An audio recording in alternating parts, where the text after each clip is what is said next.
আজি গোলাঘাট জিলা সংস্থা আৰু দেৰগাঁও সাংবাদিক সংস্থাৰ যৌথ উদ্যোগত এই আপোনাৰ ২ নং পুৰণি গাঁৱত আমাৰ দেৰগাঁও সমজিল্লাৰ পশু চিকিৎসকসকল আৰু তেখেতসকলৰ কৰ্মীবৃন্দৰ সহযোগত আজি আমি এটি পশু চিকিৎসা শিবিৰ অনুষ্ঠিত কৰোঁ।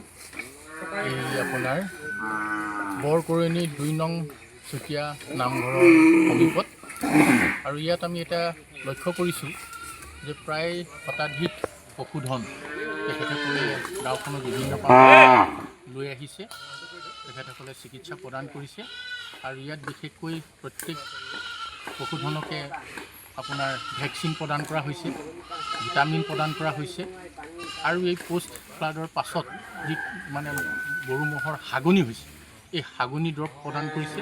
তাৰোপৰি তেখেতসকলে নিজেই পৰ্যবেক্ষণ কৰি পশুধনক যি ধৰণৰ ঔষধ প্ৰদান কৰিব লাগে সমূহ ঔষধ প্ৰদান কৰিছে।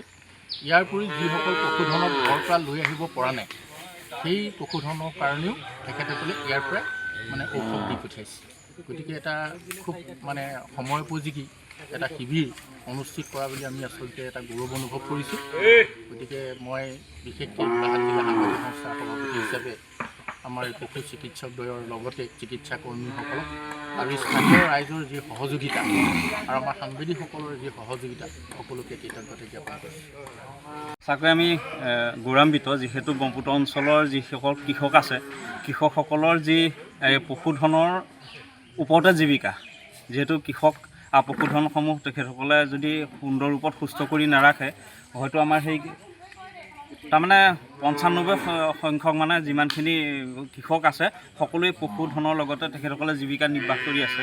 আৰু গোলাঘাট জিলা সাংবাদিক সংস্থাৰ লগতে দেৰগাঁও যি সাংবাদিক সংস্থাৰ যৌথ উদ্যোগত আপোনালোকে স্বাস্থ্য শিবিৰ দিছে পশুধনৰ, সঁচাকৈ আমি শলাগ লৈছোঁ।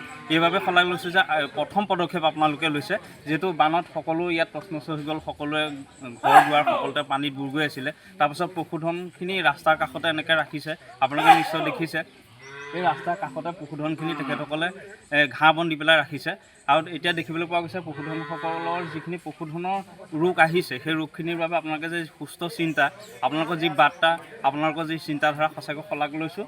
আৰু অনাগত দিনত এনেদৰে ব্ৰহ্মপুত্ৰ অঞ্চলৰ যিসকল কৃষক আছে কৃষকসকলৰ ওচৰত আপোনালোকক সদায় আমি কামনা কৰিছোঁ এনে দুৰ্যোগৰ সময়ত আপোনালোকে সহায় কৰিব।